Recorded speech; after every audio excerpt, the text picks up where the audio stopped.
It's what? I said Malcolm alleged that some of Elijah's women were underage secretaries, and can you expound on that? Yeah, well, I guess they were because they were there. I seen them. I seen them myself. It's all true. It's all true. Good evening, messenger.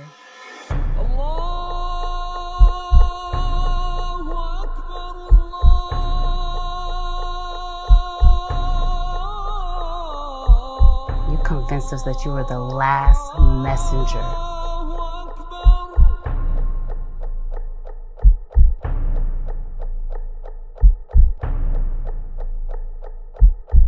How many other bastard children do you have?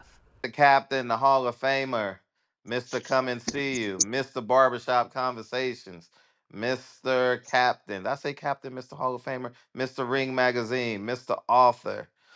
And if you want to come holler at him, want to ask him a question, hit me on Cash App, SILENTHEROS. Any questions coming in this week, Fred? No, none. But uh, you ran from a question that I asked you the other night What question was that? about Butch Lewis and Michael Spinks, and you pretended I like you told you. wasn't there. I answered the question. Yeah, but I you it told was too I, elusive. I told you what I know. Oh, okay, I can't tell you what I don't know right. I thought you would be more elaborate on it though. because if I don't know, I'm elaborate on something I don't know. Right, right. So Slim. I'm gonna see Slim this week. I Hmm. don't know. I want to go to Slim's birthday party. His birthday party's in Queens at some club. I think all the fighters gonna be there. All the light heavyweights he fought out of New York, Johnny and Eddie Davis, David Sears, Diamond Jim McDonald. Hmm. Because the last time I saw Slim, it was with that thing that they did for Bobby Chase. Him, Tyson, Jerry Cooney, and all of them was there. Larry and all of them was there. I don't know if Larry's gonna be at Michael's birthday party, but Michael gonna turn 70 on Thursday. He's gonna turn 70. Mm. He's gonna turn 70. Michael Spinks. What a great fighter he was. I haven't talked to him in about 6-7 months, but Slim is around. He's around. But You had a good time, huh? what do you mean?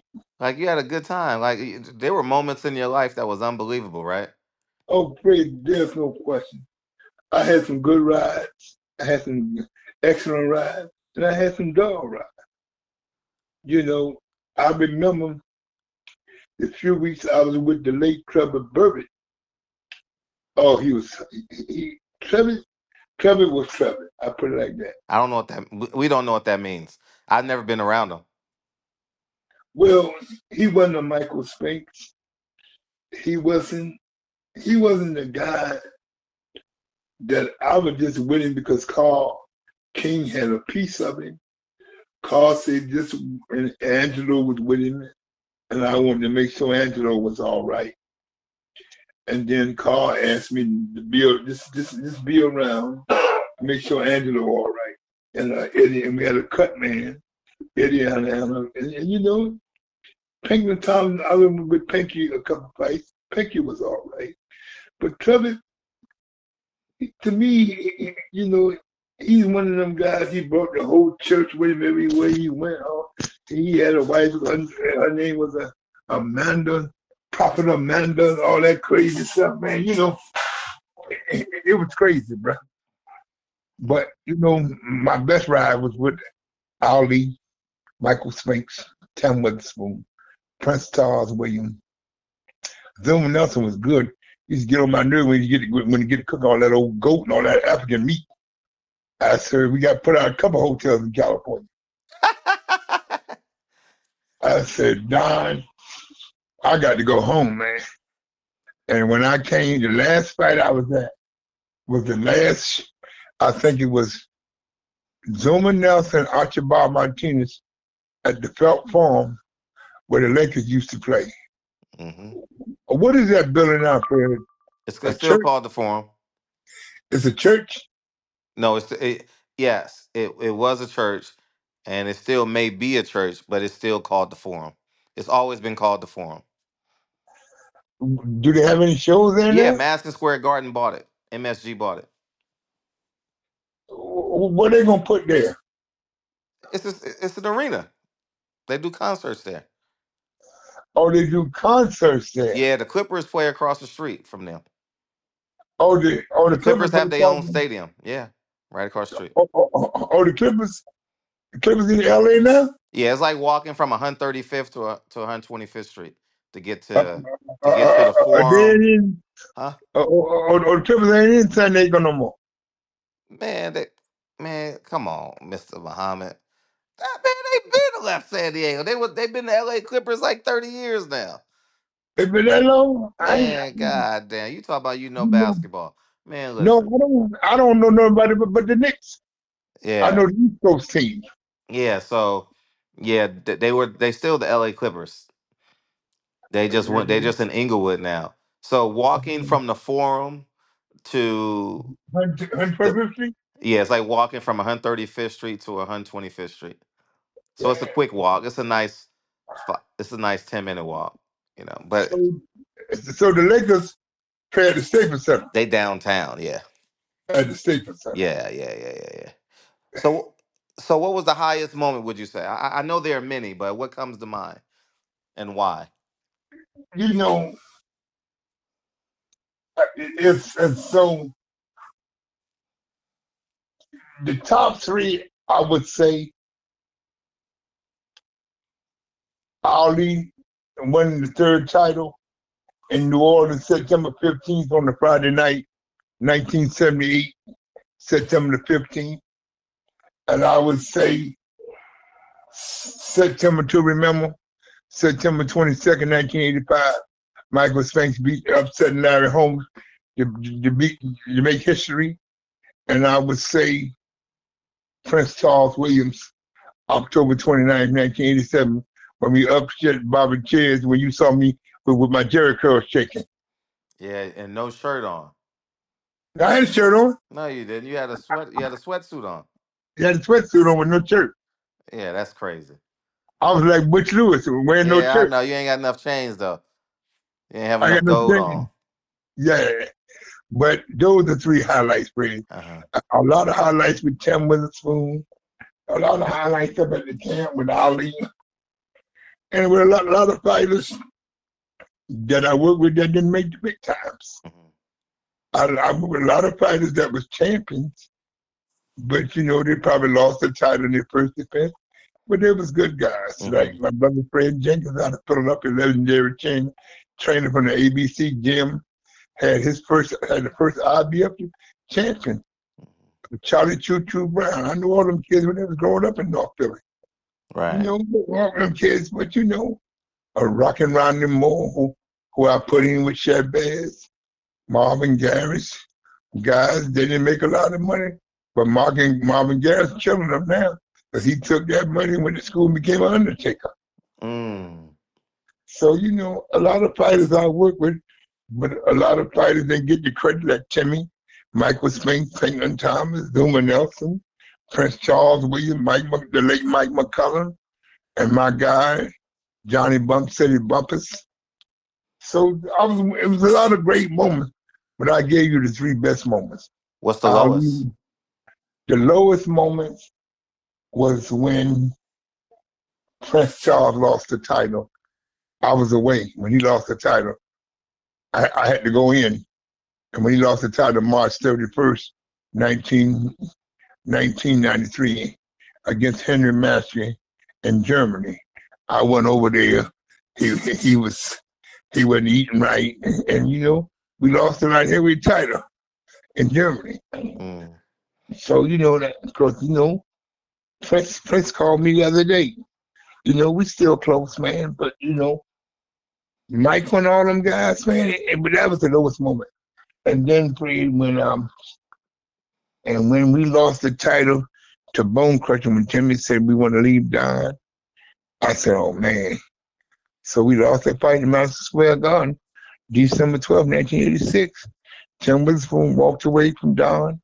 came back and made a lot more money than we made with John in non-title fights against Paul the Truth Williams, or Ray Mercy, the big Cuban, and Andrew Galana. We in those 4 fights we made more money than all the fights we had with Don, Wow. including the 2 title fights. Wow. What's the Because big? we, Sorry. what you say, Fred? What's the biggest check you ever got in boxing? The biggest shot I ever got in boxing was $500,000. A half a man? Yeah, Is that what they call it? Is that what they call $500,000? A half a man? no, $500,000 is 100,000. Oh, a half a man is 100,000. Okay, and that would be what? Doing But what? well, I was around doing what I do best.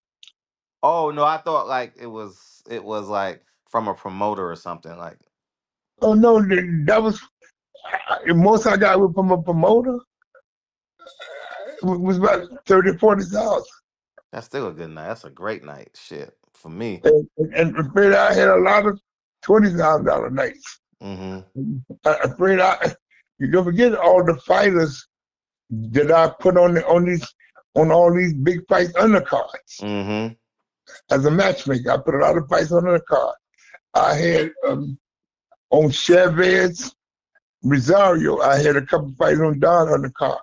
I had the NABF contender champion on the card of Julian Jackson in Quebec. When Julian Jackson, the Hawk, won his first title, November 22nd, 1987. That was the night of Chavez Chapo Rosario. 87. November 22nd, 1987. Because 22nd of 86, that when Mike Tyson upset Trevor Burke. I was there. If you look at the tape, I'm walking Trevor to the ring. You said Mike Tyson upset Trevor Burbitt? Yeah. That was an upset? Well, to the odds it was an upset. Nobody thought he could be champion. We know he's gonna be champion, but nobody thought he was gonna be champion at 20 years old. 20 years old for sure. Nah, he was tailor made for him, man. Was Trevor Well, Burbitt scared? you're afraid. Look on his face. You can answer that question. I wasn't there. You were. I was there, Fred. If you look at me, I had on a brown sports coat. I'm in the back of him walking him to the ring. In the Hilton, I walking him to the ring. Carl King asked me to just walk with him because Carl was his manager. So, Fred, I mean, I did a lot of shows for Don, man. Butch, Am, Duva. Fred, I can't even count the nights. I must be so tired, Fred. When I got back to Philadelphia, my girl would make me sleep for 2 or 3 days. She said, just get up, go to the bathroom, shower, get back in the bed, eat, get back in the bed.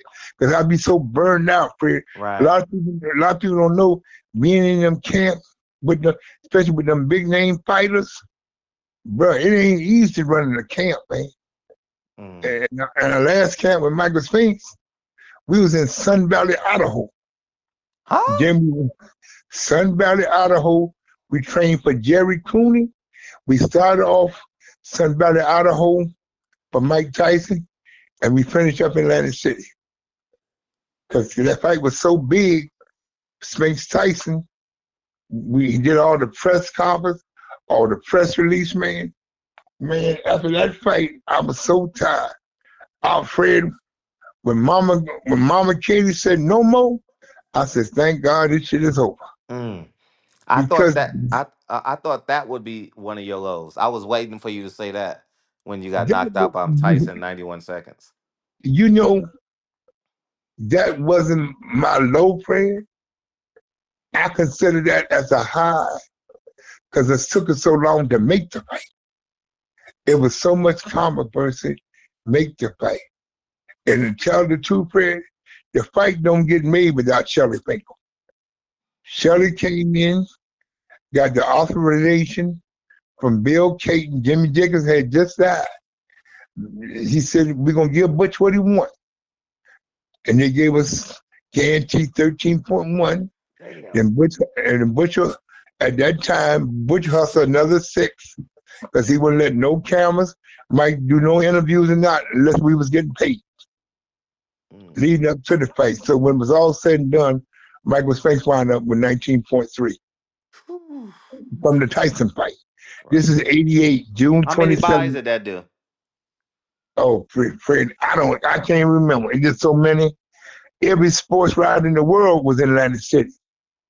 And that was on a Monday night? It was on a Monday. Yeah. June 27, 1988, Atlantic City, New Jersey, on a Monday. Fred, it wasn't, HBO was around, but it was still closed circuit.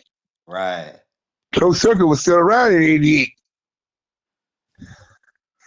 Closed circuit didn't leave until the early 90s. In 88, they were still selling closed circuits because Ali had all of North Jersey. Wow. Butch gave Ali North Jersey. Because Butch was with Ali. Ali was with Butch. Wow. So, I mean, Fred, a lot of people look at these fights, but they don't know the business part of putting a fight together. It said 600,000. 600,000 views? Yeah, 600,000 buys.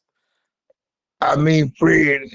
That was a mega fight, though, because I was a kid. I remember it. Hey, Fred, that's pay-per-view. That's not counting the closed circuit. Right.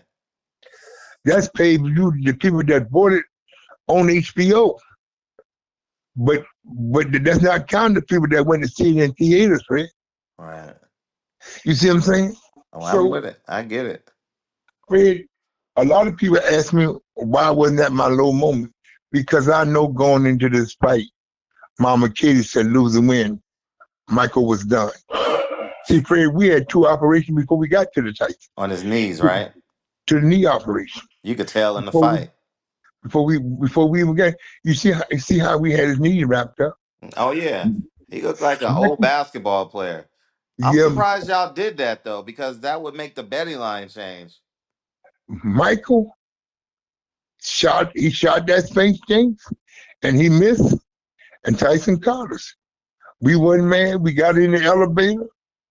Mike Tyson hugged him. They thanked each other for getting each other rich. Mike Tyson, his team went this way. We went and partied. We showed up at the press conference. We showed up. All us showed up. We was men. We was street gangsters. We hugged Tyson. We all hugged Mike. I hugged Mike. Ruth Roper hugged me. She was, oh my God, I couldn't stand them 2 women. Ruth and her daughter, I thought it was crazy. Mike mentioned it later that year. He found out how crazy it was. But it is what it is, man. But you know that was a good ride, Fred. Yeah, that was a good one. It was a good ride. Next question, man. Okay. I mean, and